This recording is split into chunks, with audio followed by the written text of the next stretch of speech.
Hey, you guys, it's Melissa here from melissaoatman.com.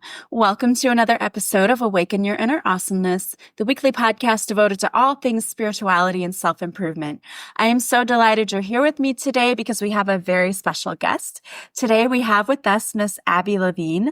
She is a money mindset coach, and she's here to share with us 10 methods to clear money blocks, which I know this is really important because right now we're headed into the new year and people want to get their finances right. And I know we have a lot of things we want to manifest. So this is only going to help with that. So I want to thank hmm you, Abby, for being here with us today. Hi, thanks for having I'm me. so Hi, delighted everyone. to have you. So I Yay. know this is a big issue for a lot of people clearing money blocks. But Mm. before we jump in and you start sharing your knowledge with us, I'd love for you just to tell us a little bit about yourself and kind of how you got started becoming a money mindset coach. Oh, yeah, what a great question. And since we only have about 45 minutes, I'll keep it brief because heavens knows this bit could go on forever.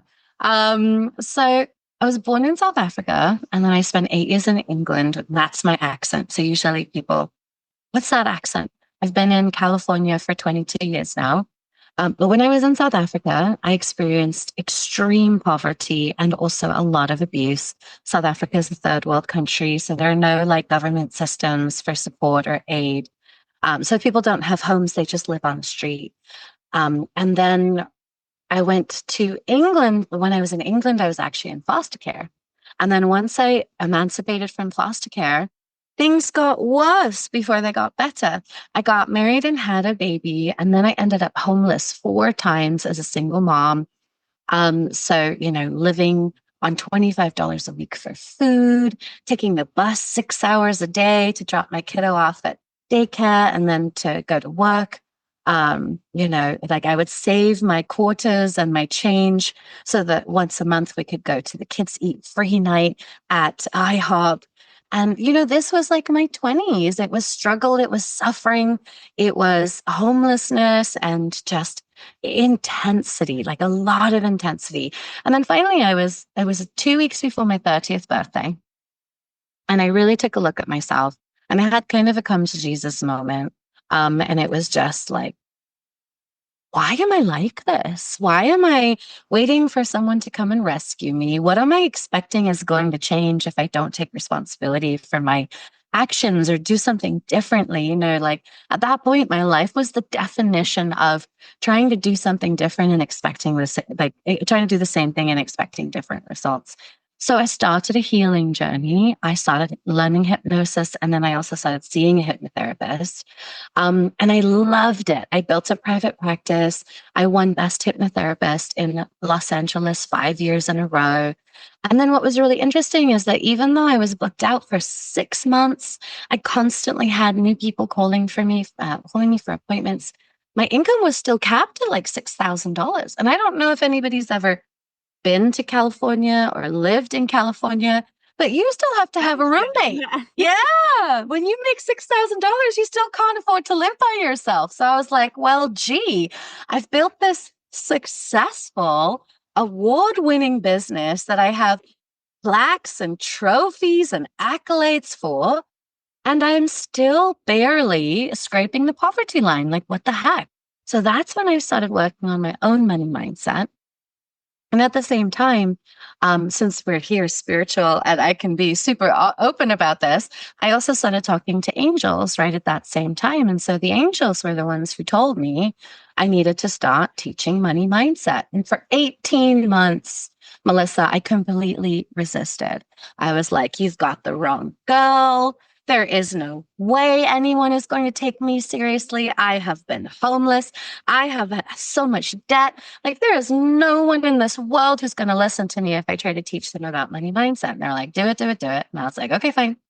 And so they were like, we will tell you every step of the way what you're going to be teaching. And I was like, okay. And I'm just going to trust you. And they had me start a program. It was called Millionaire Mindset Mastery. So, can we say imposter syndrome? I'd had clients who had become millionaires while working with them, but only accidentally.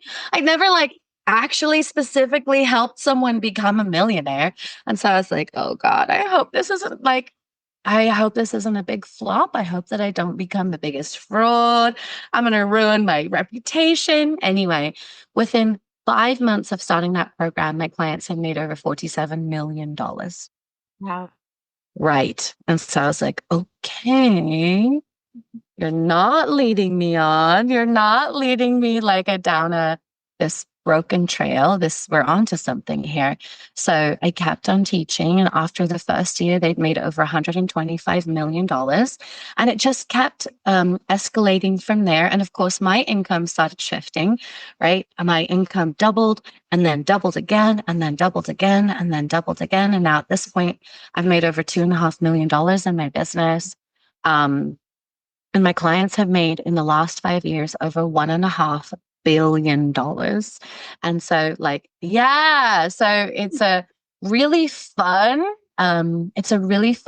transitional, transformation journey, because I really came from homelessness and now I'm here, which is great.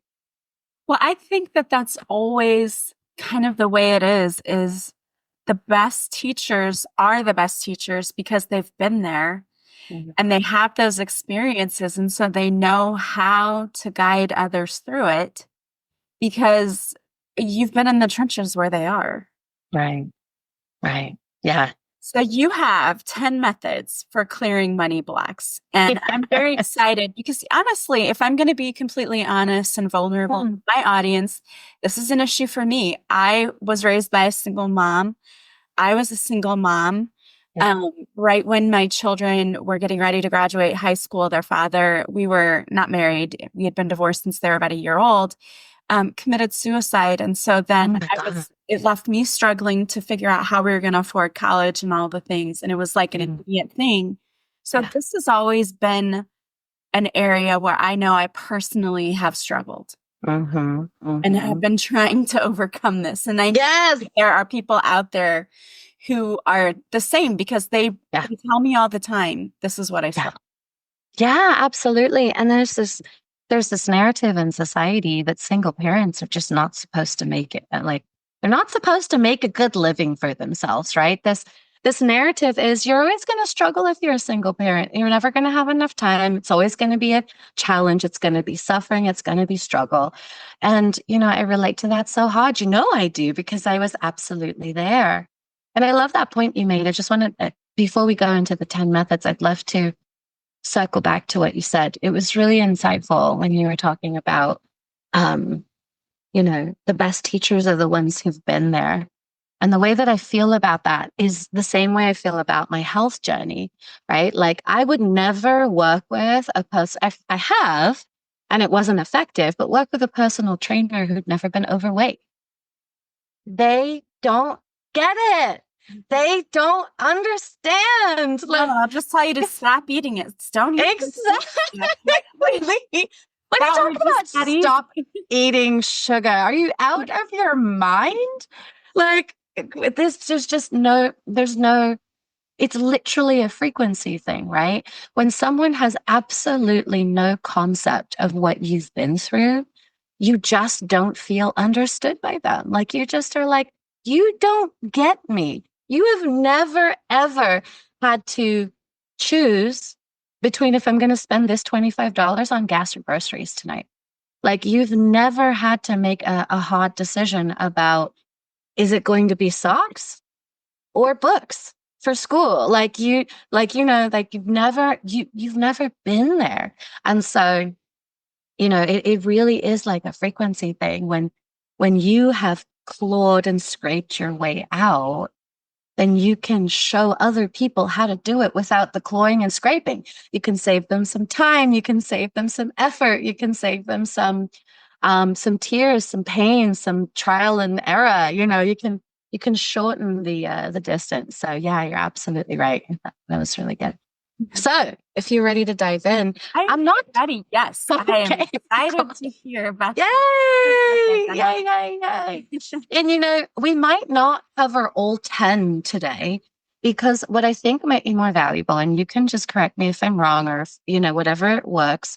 But I think what might be valuable is going a little bit deeper into the science of how it works. Because I feel like when you understand the science of how it works, you actually have the capacity to use the science in a very non-emotional way. You can leverage it to make it work for you so that you can create exactly what it is that you want. Does that make sense? Yeah, and absolutely, you're the expert. So I am just throwing this over to you and Cool. take it where you want to go because I love we're it. all ears. I love it. And Melissa, I really do want to invite you to interrupt me whenever you have something to say or questions, because girl, I can wax lyrical for hours. Okay.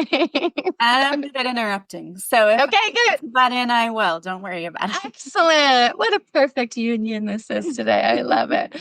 Oh, that's great. Okay, so what I'm going to talk about are the four biggest blocks that you will ever find when it comes to making more money. And this is regardless of who you are, where you're from, what your background is, what's going on in your life, where you've been. The four blocks are always going to be your limiting beliefs, your frequency, something called homeostasis, which I'll dive into in a little bit, and your nervous system regulation.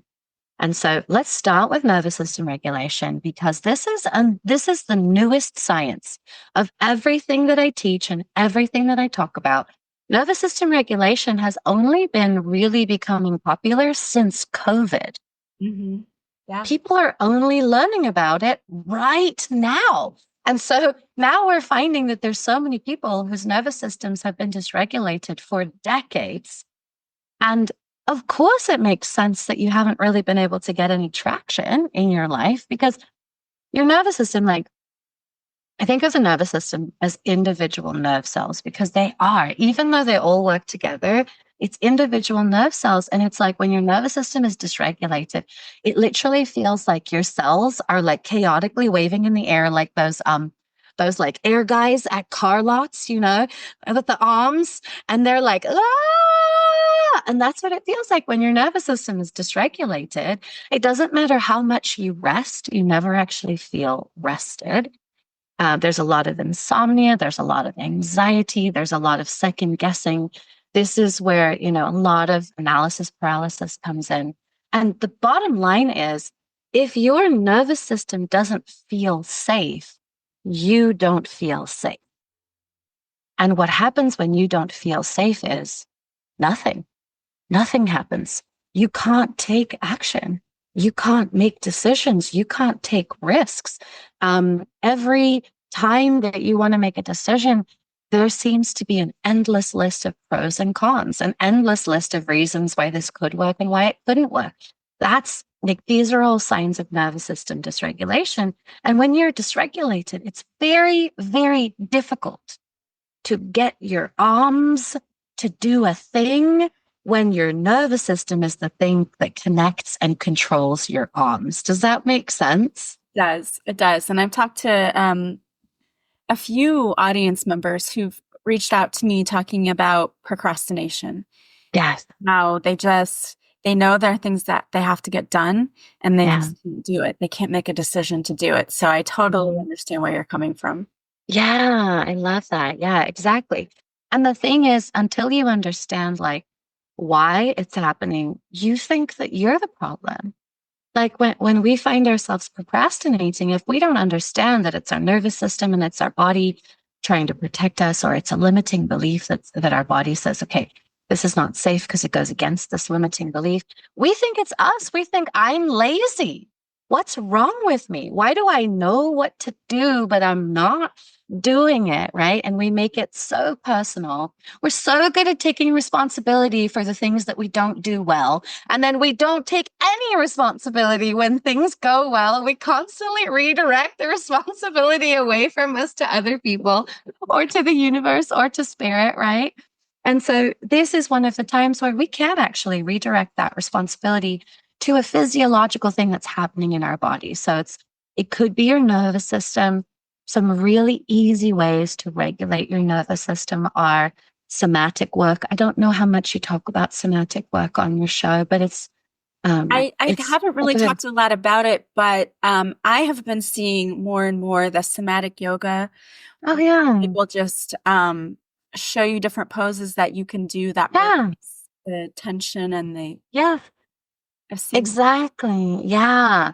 Somatic yoga. There's something called somatic dance. And you don't even need to pay any money or do a workshop to do somatic dance because I'm just going to explain to you how it works right now. It's really easy. Super, super easy. So somatic dance is I have an emotion in my body and it's physically expressing. So let's say that it's anxiety. I am feeling anxious. So in order to do somatic dance, you would pick a song that actually matches the feeling of anxiousness. So instead of trying to like calm yourself down, you would actually pick a song that like almost exacerbates the anxiousness a little bit, but not necessarily to a point of agitation. But like, you see what I'm saying? You're not like putting on Enya, you're putting on something that has like yeah. a high vibe, like, some like maybe some drums, it's got a big beat. And then you literally let your body move in the way that it feels like it wants to. So if you're feeling it in your hands and you want to just shake out your hands, that's what you do. And you can stand. And if you're feeling it in your hips and you just want to like wiggle, wiggle, wiggle, wiggle, wiggle, wiggle, wiggle, then that's what you do. If you're feeling it in your chest and you just want to pump your chest forward and back, because that's what the energy in your body wants to do, then you just do that. For anybody who's read, I don't know if I can say this, Pussy by, I forget what, Mama Gina. She calls it swamping. She talks about it specifically with depression, that you like actually dress up as depression and then you like roll around on the floor and you be depression. This is another example of somatic dance. And there's something incredibly powerful that happens when you let your body be seen. And it's not even your mind, it's not your heart, it's not your soul self. It's literally like your body is feeling an energy and you just give your body permission to feel and express that energy. It is so, so stabilizing. It's really beautiful, so cathartic. So somatic processes, breath work is really great. Wim Hof was actually created specifically to regulate the nervous system. So Wim Hof, ice baths, things like that, like the hot, cold baths, those are good. Meditation, there's lots of meditation practices that you can do. And there are some very specific cerebral exercises that are being taught that you could probably Google, or you could look them up on YouTube. And so all you just have to do is just search for processes that will regulate my nervous system or processes for nervous system regulation. And you'll find a ton of information out there for you. So that's going to be number one, is regulate your nervous system. Okay. Yes. And I think that's just good advice anyway, because the energies out there have been so heavy lately, and we've all, I think, had so much anxiety that it's a good idea just to check in with yourself and do those activities, because it's helpful for anyone, really. Yes. Yes. Yeah. And the energies are crazy. And the thing is, because we are in the ascension, right? Just 2 years ago, right before COVID, we moved into the beginning of the ascension, the ascension of humanity. They're going to keep getting crazier, Yes. right? You know this, I know this. We try not to talk about it too much, but I am trying to like slowly and progressively prepare my community. It's very, very important that you learn coping mechanisms because yeah, yes, definitely. yes, right. Okay, cool. So that's nervous system regulation. The next one that is way misunderstood is how much the body can stop you in your tracks. When I first started teaching homeostasis and I found out about nervous system regulation, I actually thought that they would go together because the nervous system is in the body. It just makes sense. Why wouldn't they be part of the same thing? But what I found out is that when you do a practice or a meditation where you talk to your body, you can actually talk to your body and your nervous system separately. And your nervous system has different desires and requests than your body does. So now I treat them as two separate things, even though they obviously are housed together and work together beautifully. Now, the body is really, really, really fascinating because what it does is it operates by what I mentioned before, which is called homeostasis. Homeostasis is the innate drive on a cellular level to keep everything the same. The innate drive on a cellular level to keep everything the same. Now, back in olden times, that used to mean if we experienced something new, there was a high potential that it would kill us. It could be a warring tribe. It could be a saber-toothed tiger, a poisonous plant, right? There were a lot of things that were dangerous back then, but that's not necessarily the case anymore. However, our genetics have not evolved beyond this mechanism of our body's desire to keep everything the same, this homeostasis. And it is an unconscious process. It is an automatic behavior. And unconscious is called unconscious because we don't know what's happening, right? It's happening below our level of awareness, right? So just to demonstrate like how quick homeostasis is, it doesn't require our participation. When we get hot and we start to, our body temperature starts to rise, what happens? Our body sweats, right? And the sweat is our body's design to bring our body temperature back to the same. Do we have to think about sweating? Do we have to make a decision to sweat? Right? Do we have to be in the mood? Do we have to get permission? No, like it's just something that happens regardless. We don't even know. We're not even aware it's happening below. I mean, yeah, sure, you're starting to get like wet armpits and you're like, oh, yeah, I'm really sweaty. That's when we notice. But the process itself happens unconsciously. It's just an automatic process. And the same when we get cold, right? And so the body has one job and one job alone, and that is to keep us alive. That's it. That's its job. That's its entire job, to keep us alive. And the way that it keeps us alive is by protecting homeostasis. It makes sure that we stay safe. And homeostasis, how that shows up in our regular life, is as our comfort zone. So our body's entire job is to keep us inside of our comfort zone on a cellular level. And the reason that this is so crazy is because Dr. Joe Dispenza has such a great example of how this works. So I'm just going to paraphrase it a little bit. So imagine that for decades, you have been flooded with shame and guilt, right? You're just, every time you think about this thing, or every time you're happy, or every time you spend money, especially because we're talking about money, every time you spend money or you make money, you get flooded with shame and guilt. I should have more. I should be doing better. I shouldn't be spending it on myself or whatever, right? So your cells become acclimatized to this hormonal concoction and this neurochemical concoction that's associated with shame and guilt. Every time you think about money, you get flooded with shame and guilt. Your cells are used to this. They even become kind of addicted to it because this is what they know.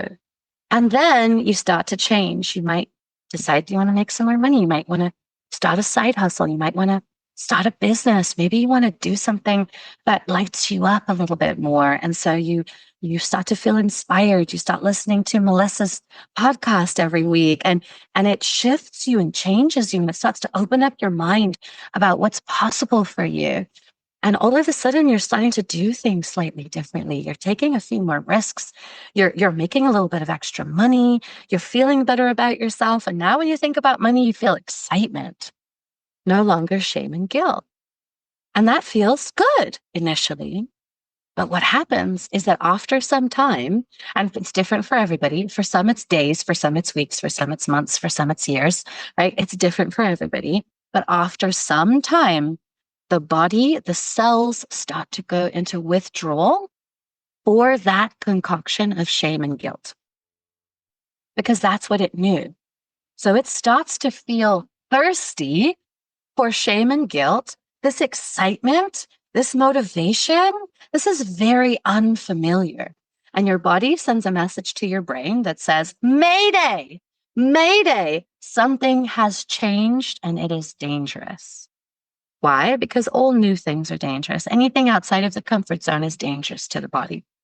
And so what happens is your brain moves into overdrive, and your brain controls everything in your body. It has access to your emotions, to your thoughts, to your behaviors, to your feelings, to your memories, to your visions, to your stories, right? So your brain goes into hyperdrive to get you to stop. Whatever it is that's creating this change, whatever it's creating, doesn't matter if it's good or bad. The brain doesn't recognize, is this good for me or bad for me? That's not how the brain works. The brain is just a processing unit. So the brain says, is this usual or unusual?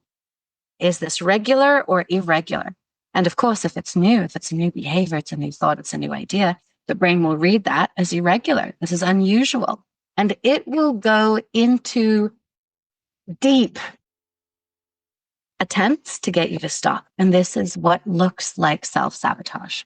This is where, as another place that procrastination will tend to come in. This is where you were so excited about your new project yesterday, and today you want to shoot yourself, like you just don't want to do it. You'd rather like give yourself a corkscrew lobotomy than do the thing that you were super excited about yesterday. You're so apathetic. Maybe you're questioning yourself. Sometimes your brain might just play on rotation, like a video of all your past failures. Maybe you start to notice all the stories on social media where people are failing, right? Because your brain will do whatever it takes to get you to stop. And guess what? If the first level of action doesn't work and you keep pushing through, your brain doubles down and continues to double down and try to get you to stop until you're like, man, I got nothing left. Like, I got nothing. I can't do it. And your brain is just waiting for that moment that you capitulate and you say, okay, yeah, I guess this isn't going to work for me. It's just waiting for that moment. And then, of course, because when you're under constant attack from your brain 24/7, there will come a moment, right? If you're human, which most of you are, right? There'll always come a moment where you're like, oh, I can't do this anymore. All right, you're right. You're right. And that old concoction of shame and guilt will flood your body again. And at that moment, this is what makes changing so hard. Making more money, believing in yourself, feeling more confident, loving yourself, taking care of yourself, prioritizing your needs. This is what makes change so hard, is because at that moment where this neurological concoction, the old one, the shame and guilt one, is flooding your body, your cells actually have a pleasurable response to that. Your cells respond with pleasure. It feels like that first sip of coffee in the morning where your body goes, ah. Your cells enjoy that attachment to shame and guilt, which is so effed up. But the thing is, right? But the thing is, your body's not doing it because it hates you. It's not doing it because it's trying to sabotage you. It actually thinks it's trying to keep you safe. Mm-hmm. So how to circumvent that is to change what your body thinks is safe, so that it is putting all of those resources and all of that intensity around actually what you want to create, around what you want in your life. It's just raising the thermostat. We all have an upper limit, right? Gay Hendricks in the Big Leap calls it the upper limit. We all have a thermostat of how much our body and our brain will allow us to receive. How much good, how much happiness, how much love, how much money. And sometimes the threshold is really low. And when the threshold is really low, that's when there's the experience of a lot of suffering, right? It just feels like it's perpetually low. It's just like always hard. It's because the body's ability, the body's threshold of how much good you're allowed to receive is really, really low. So I'm going to teach you one of my favorite exercises for raising the tolerance level of your body right now. Sure. But yes. We're all about practical hands-on change. It's one thing to know what to do. Like it's one thing to know, okay, that's nice to know how it works, but give me something actionable. How do we fix it? How do I change it? Yes, I'm done with this. I'm not willing to live like this anymore. Yeah, totally. Totally. Yeah. And I'll give you this. And then the link that I'll share at the end, the Science of Manifestation game, that will walk you through much deeper into the science, give you more tools and processes that you can use to kind of shift this around. So this one is a really simple one. You can do this anytime you notice that good things are happening and you're starting to feel resistance to it, right? So this is like if you're building a business or a side hustle and you actually start to make money and you move into a moment where you don't want to do the thing. You don't want to call the client, or you don't want to respond to the email, or you have a scary story about doing another action. This is when you would do this process.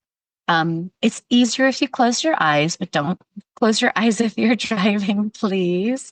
And it's essentially like, imagine that good. You can imagine it more specifically. If you want to imagine it as money, great. If you want to imagine it as love, beautiful. Confidence, great. Happiness, great. Whatever you want, that's fine. I like to do good because good covers things that we wouldn't even think of, like health or, like positive vibes or connections, resources that are a little bit more non-tangible. So imagine that good is a soft surface of some kind. And it could be a bed, it could be a cloud. I like a cloud because a cloud just feels like so light, so airy, but like really soft. And essentially what you're going to do is you're going to allow yourself to sink into the good. You're going to imagine yourself sinking into the good. Now you're going to hit a place where your body starts to feel agitated. Your nerves are going to feel jangly. It feels like I can't. It feels unsafe. I can't sink into any more good right now. Then you're just going to pause right there and you're just going to take some nice deep breaths. And you're just going to breathe through it. You'll breathe out any fear, breathe out any anxiousness that's coming up, breathe out any tightness, anything, any places in your body. If you have any stories that come up, make a note of them, but then just keep breathing them out and just keep breathing until you feel your body settle. There'll be like a sigh of relief. Shoulders might kind of drop a little bit, and you just feel like your body is settled. Then keep going. See if you can sink into even more good. What you might find is that's the threshold of what your body will allow you to receive in that moment, and that's okay. Just keep doing this practice anytime you start to have some resistance about good stuff happening in your life, because essentially what you're doing is you're on a very practical level, you are calibrating your body to receive more good than it was able to before. Does that make sense? Yeah. And it's sort of like stretching a rubber band. Mm-hmm. Where, at first maybe you only are able to go this far, but then you are stretching it further and further. So it's eventually going to allow for you to allow more in. Yes, exactly. Yes, you get it. I love it. Exactly. And that's what you're doing. You're stretching your body, you're stretching your energy field, you're stretching your mind, you're stretching all aspects of you to be able to allow yourself to just take in more good. So that's a really easy one. Okay, so that's homeostasis. Got to change the body set point for what it allows you to receive. In fact, like the fear of success, like most people have more trouble with success than they do with failure. Like for many of us, we're really comfortable with failure. We're okay at failing at things. We're okay at making, well, I'm not okay with making mistakes, but I expect them, right? Like I expect that I'm going to make mistakes. Like failure is something that we're comfortable with. Like our current comfort zone we're comfortable with. It's the success that actually starts to create some issues. Cool. So that's homeostasis. Next, we'll do limiting beliefs. So limiting beliefs are beliefs that we took on in early childhood, usually before the age of 12, that are not true. Because our mind, our unconscious mind, is like a sponge. Before the age of 8, it gets a little bit less porous between 8 and 12. From 12 to 25, it takes on much less information, but it's still taking on information. And then after about the age of 25, that's it. It's not that we can't learn new things. It's that our basic behaviors, beliefs, ethics, morals, pretty much everything that makes up the foundation of who we believe we are is locked in place by 25. But most of it came in before the age of 8. Now, when it comes to money, I'll just throw out a few very common beliefs, especially with women. I'm not allowed to make more money than I am. If I make more money, I have to do something more that brings more value. I have to work harder to make more money, right? It's going to cost me more energy. I have to sacrifice something in my life that I'm doing currently in order to make more money. I have to spend time away from my family in order to make more money, right? These are tons of limiting beliefs. And we essentially have millions of limiting beliefs. So we're never going to clear all of them in one lifetime, but we can absolutely clear the ones that are blocking us from the next level, because there's usually only like 5 or 10. And I'll give you a practice that you can use right now to find exactly what the limiting beliefs are that are holding you back from your next threshold of income. Okay. So in your mind, just imagine what the income is that you would like to make next. So it might be an extra $10,000 a year, an extra $50,000, an extra $100,000, whatever is right for you. Just think about that number in your mind. Okay. And now I'm going to say a sentence, and then I invite you to finish that sentence with the first thing that comes to mind. And the reason that I say the first thing is because that's usually going to be an unconscious belief. If our mind starts to interfere, we're going to create reasons, and those are not going to be the actual thing, right? So we're just going to do it with the first thing that comes to mind. And you're welcome to play, Melissa. I know that's asking you to be really vulnerable. But what cleaning? Are you? Yay. Okay, cool. So what is your next, how much extra than you're making right now would you like to make? 80,000. Beautiful. Okay. So finish this sentence with the first thing that comes to mind. The reason I'm not making an extra 80,000 right now is because Time. I don't have time. Okay. Let's go again. The reason I'm not making an extra 80,000 right now is because Knowledge. I don't know enough. Okay. The reason I'm not making an extra 80,000 right now is because It comes to me as life things that just come at you and you don't have control. Yes. Beautiful. Good job. Okay. Now we're getting deeper.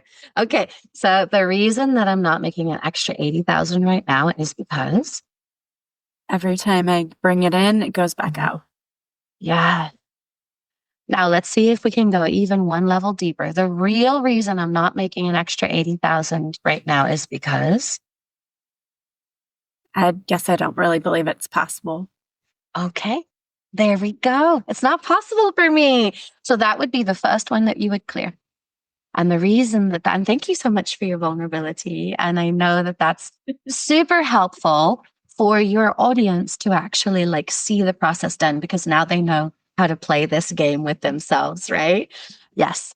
And the reason why you would clear that one, especially the belief one, is because the brain controls everything that you see, everything that you hear, everything that you think, everything that you feel. If your brain has a belief that it's not possible for you, regardless of why it's not possible, then it is going to make that true. Regardless of what you do, regardless of how much you learn, regardless of how many courses in marketing you take or how much better you get at your skills, right? Your brain will make that true. Why? Because its job is to keep you safe. And that limiting belief is part of your comfort zone. So part of what keeps you safe is making sure that this stays a reality. So in order to sidestep that, you have to clear that belief. And probably it would be really helpful to clear the other ones too, right? Some of them I can feel are really deeply rooted, especially the time one. As a parent, as a busy professional, with a lot of people who are pulling on your energy, lots of different directions, right? That time one and the energy one, right? That I would have to do more with what energy, right? Am I going to build another business, or am I going to go out and start a whole thing? Or am I going to take something that's already successful and now create a whole new branch that actually generates income on a scalable level? And that sounds freaking exhausting. And I don't have that time and I don't have that energy. Yeah. Right. Yeah. And what it's going to do is it'll stop any creative solutions. Any creative solutions that don't actually require that much more time or that much more energy, or maybe even no more time or no more energy, right? One of the solutions that just comes to mind is someone may come in and be like, I want to sponsor you. I'm going to give you $80,000 a year for you to do X, Y, and Z, which is already in alignment with what you're doing, right? Or I want to work with you one-on-one. I'll pay you $80,000. Or they ask, how much is your one-on-one rate? And you say, it's $80,000 for the year, right? And there's so many different ways and that things can work out. You might get a settlement for $80,000 randomly. You might have a lottery ticket for $80,000. You might have an inheritance come through. You might have from someone that you didn't even know existed, right? There's so many different ways. Someone might sell a property and decide to gift you $80,000. That's true. It can come in so many ways, because that has happened to me. And I've talked about this before where, I opened the mail one day and got a check for $250 for a class action lawsuit I didn't even know I was a part of. Yeah, exactly. So things can, I do believe things can happen definitely like that. Yes. Yes. Yes. So. Yes. But the only thing would be when you remove that belief, it'll happen bigger. You allow them, your brain allows them to happen a 250, maybe a 500 level. That's okay. That's all right. But then, in order to receive it on a bigger level, yes, we would want that to go. So that's the one thing I can't really do live today, is because in order to clear limiting beliefs, you're going to want to use a technique, an actual process. So it's going to be the only 4 ways that I found to clear limiting beliefs are hypnosis, Neuro-Linguistic Programming, specifically as something called timeline therapy, emotional loop dissolution, which is a process that I designed, and then another process that I designed called frequencies, which works on bypassing homeostasis and also adjusting your frequency at the same time. So that's limiting beliefs. Really, really so fun to experience what can happen when you clear a limiting belief out the way. I'll just give you one example. It's kind of a grandiose example. And this is certainly, I don't want to say that this is typical. This is actually an outlier example. But one of my clients came to me. He had previously built a $100 million business as a commercial real estate broker. But when he came to me, he hadn't made a single penny, 1 penny, in 18 months. He had not made $1 single in 18 months. And so he came in, he knew it was something in his brain. He was trying all of the things. Nothing was working. And so he came in the very first session, we found that it was, he believed he had fallen out of love with his business. And so he believed he didn't actually want to do it anymore. And when that belief first started creeping in is when his money slowed down to a stop. So what we were able to do, of course, we cleared the limiting belief, but he actually was able to reawaken his excitement and his purpose, because what he really wanted to do is he wanted to mentor people to also be able to follow in his footsteps.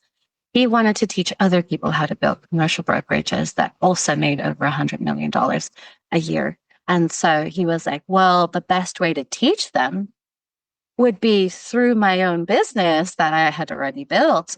And he was like, okay. And then all of a sudden, we'd cleared the belief out of the way. The passion was reignited. Between our first and second session, he landed a $37 million deal. Wow.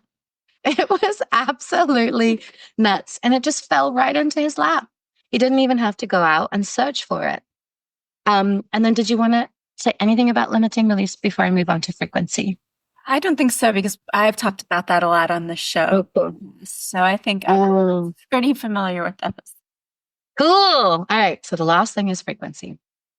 And frequency is even newer than nervous system work, because frequency is not really even being taught in spiritual communities. There's a little bit of narrative and some memes, you've got to raise your frequency, you've got to raise your frequency, but nobody really understands why. And so that's why I'm, wrapping it into kind of the science of this. So first of all, let's talk about what your frequency is, because it's not woo, it's actually science. So on a 24/7 basis, our cells are metabolizing food into energy to keep our bodies alive. Every metabolic process releases a tiny burst of energy. And because we have 32 trillion cells, that energy becomes a wave. And so that is what we typically refer to as our aura. This is our frequency. And the reason that we call it frequency is because this wave of energy can be read on a scientific scan called a spectrometer. And that when it's read on a spectrometer, it is measured in hertz. And hertz is the measurement of frequency, of like radio waves. And so that's why we call it frequency, because it is the physical energy that is emitted out of our body. And one of the most fascinating things is that when you measure your energy, it actually comes in at a specific number. And that number changes based on your state of being, whether you're happy or sad.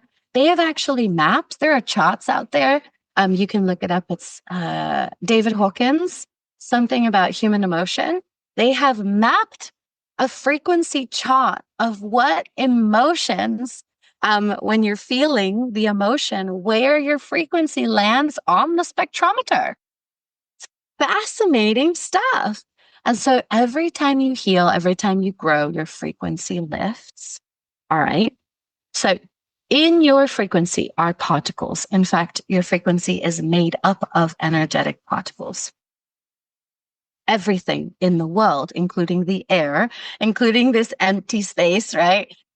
Everything is made up of particles. And because of a physics concept called cohesion, like particles are drawn together. They are magnetized to each other. That's why we have these sayings, like attracts like, your vibe attracts your tribe, right? This is actually based on the principle of physics called cohesion. Like particles are magnetized together. Now, because of quantum physics, that is true anywhere in time and space with quantum entanglement. So your particles here can ping and magnetize the particles that are on the same frequency on the other side of the globe. Okay? And when the particles are not on the same frequency, they repel each other. Okay? So let's take your example, making an extra 80,000. We know where our frequency is, very easy to distinguish, because where your frequency is what you are currently attracting. So if you take a look at your income, ladies, and just think about, okay, how much money have I made in the last year or 2 years? What's the average? That's where your frequency is around money. in order to make more money, you have to calibrate your frequency to the amount of money that you want to attract. Because if you don't, then the cells literally won't see each other. They'll be repelled by each other in time and space. So this is the last point, the last block, potential block, and the last, like, absolutely magnetizing thing. Like, when you get your frequency in alignment, you can collapse matter from the quantum realm into 3D reality instantly. It is absolutely magic. It is wild. It is super bizarre, and it totally works. There's more physics principles behind how that works, but we won't dive into that today. So how you shift your frequency, you can do some things like go out in nature.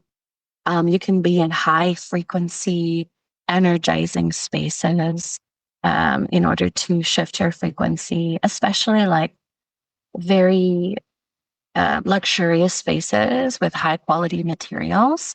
Like, you can literally just be in those spaces, take some deep breaths, meditate, let yourself almost like sink into the energy of that space, and your frequency will just raise to match it.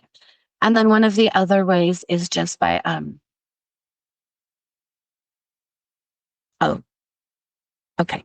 Sorry, I'm getting instruction, but that's enough of suggestions, because I have been fire hosing you guys with information and action steps and tips and things like that. And so my team is like, got enough. That's fine. You don't have to talk anymore. You can stop talking now.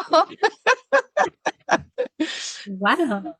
The universe likes to definitely tell us what to do sometimes. Sure does. Well, maybe this is a good point then to pull a few cards, physical cards for the collective today, just to see what messages the universe has for us. And I want to say, first of all, before we do that, thank you so much for sharing your wisdom with us, because I don't think we understand and realize how much work goes into healing all of the things that we came into this world with, right? A lot of these things we learned when we were really little. So we really didn't have a lot of control over that. And a lot of this work is about unlearning what we learned and relearning new things, new patterns, new ways to believe, to behave. And I know that you've had to do a lot of this on your own in order to be able to come here and to teach us. And so I just want to thank you for doing that work and for coming and sharing that with us. So thank you very much. Thank you, Melissa. I received that. Thank you for the acknowledgement. Thank you for seeing me. So I am going to pull a few cards from the Healing with the Angels deck by Doreen Virtue. And so I have asked the universe, what do we need? We have divine guidance. So for some of you out there, it feels like some of you have been just asking, what are my next steps? What do I do? And this is your sign that the universe is bringing you some divine guidance. But it's important for you to really clear your energy, take some time to rest, to go within, because I think that you're already getting it, but not receiving it because everything's so clouded. Every day we just pick up on so much energy that's not our own. And it causes us to not be able to really tune in clearly. So be open to what comes in for you. And I have listening also. They want you to, like, listening to this podcast today is a great example. There's so much guidance that comes out, and we listen to things, and sometimes you hear something and you go, that just seemed to resonate for me. That really clicked with me. It's because your angels and guides are sending you guidance. They're sending you signs. They want you to listen and be open to hearing what comes in. I don't know, I say this, but when it's divine guidance and not your own brain, because I'll get an idea and I'll think, wow, there's no way I was ever smart enough to come up with that on my own. That had to be some sort of divine guidance. Where that came from. Totally. But interestingly enough, the next card is new love. And so I think some of you, this is a new partner coming in. And first, I'm getting a double meaning on this card. For some of you, it is new partnership coming in. And for some of you, this is new love of life coming in, like a new look at your life, a new like lease on life, like you're just looking at things in a different way and just learning how to love your life again. For some of you, this is physical love that's coming in. So make sure you're high vibing, right? We don't want to attract anything that we're not worthy of. Some of you, it's going to be new love that's coming in and it's going to be good, really good. And for some of you, if you're already in a relationship, this might be just looking at a new way to love your life. Okay. And balance is coming in too. You have balance coming into your life, which is maybe what makes you love your life again. It can be so easy to become stressed and overwhelmed and so worried about everything. Take a breather, take a breath. The universe wants you to take a rest. Listen for the guidance that comes in. To me, this seems like you have amazing things coming in. Just take the time to get the guidance, to rest, raise that vibration and work on yourself. And it's coming. I love that. That's beautiful. That was great.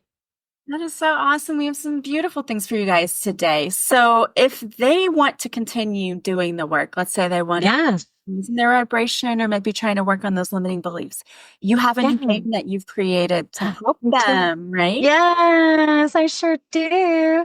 It's called the Science of Manifestation game. And so it's a playful way to experience all of the like energies and physical sensations and the embodiment of why you want more money, like to feel more safe, to have more choices, for things to be easeful, right? And so it walks you through the embodiment of that with some practices, and then also couples that with the science that you can use in a very practical way in order to leverage manifestation to create exactly what it is that you want.